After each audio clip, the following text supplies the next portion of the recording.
Hi, this is Luke, and this is my full review of the Samsung Galaxy Note 2 that was only released yesterday in the UK. Okay, first of all, what we've got to talk about is the size. 5.5 inch screen, absolutely massive. We'll get onto why in a minute, but first of all, I'll just show you the design. It's absolutely huge. A couple of phones just to show you in comparison. There's the S3 there. As I see, it's really similar design. That's got a case on. The Note 2 obviously considerably larger, and also the iPhone 5 to compare it to as well. So as you see, the size difference is absolutely huge. Okay, so why is it so big? Well, primarily it's got to be for the stylus. It makes functionality really good. It's more like a tablet. It's being named as a phablet, a cross between a phone and a tablet. It's mainly for note taking using the stylus pen that's included. We'll get onto that a bit later on. Now the screen has 267 ppi, which is pixels per inch, which is actually lower than the original Note, but the quality of the screen is really nice. The colours really evenly balanced, bright colours, and I think the drop in the pixels per inch might be because of the slightly bigger screen. So just to reduce the load times, they've gone with a slightly lower quality, but it's still Super AMOLED, and I'm really impressed with the screen. With the size, it's really hard to use with one hand. I mean, if you're trying to send a text message, for example,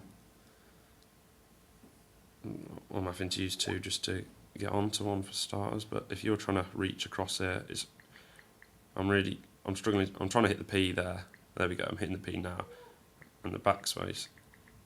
Okay, so it is a struggle.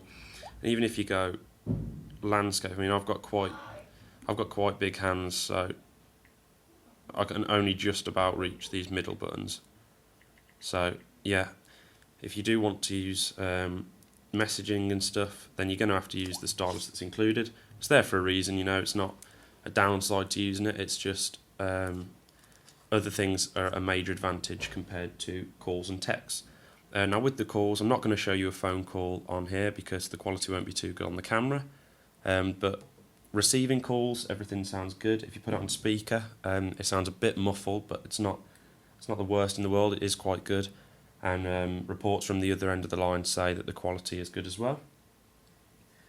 Okay, so on this we've got the volume buttons there, micro USB charging port on the bottom. We've got the hold button there with the power button, and also the 3.5mm jack still on the top of the phone.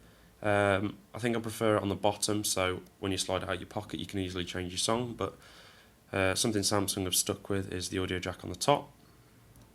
And then we've got the 8 megapixel camera on the back, which it's high quality. The photos are evenly balanced and the exposure is good.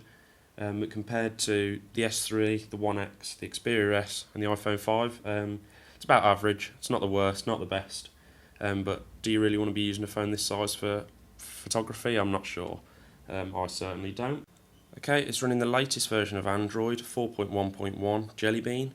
It's got loads of new features. I'm sure you can read up about those online or watch another video. I'm not going to go into Jelly Bean too much, as this is obviously a review of the phone and not the Android software. I'm going to show you the main thing about the Note now, which is S Memo. Every time you detach this, it defaults to this little section here. So if you click on your notes, you're easily able to just make your notes in here, so you can scribble. The harder you press down, the thicker the lines are, which is good.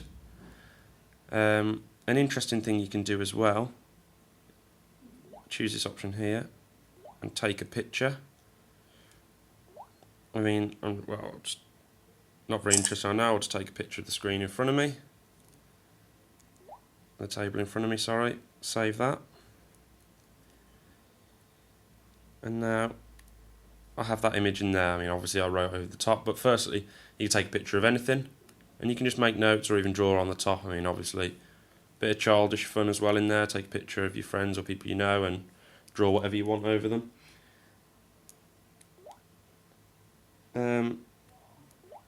as I said before, the main thing with this phone, the main problem is probably texting and calling. With it being so big, it doesn't look the best when you're on the phone. And also texting or emailing can be quite hard due to the size of it. But I am really impressed with it, to be honest. The screen's really good. The functionality of the phone is probably the best I've seen. And if you don't want to get a tablet because you do want to keep the phone functionalities, then this is definitely a great option.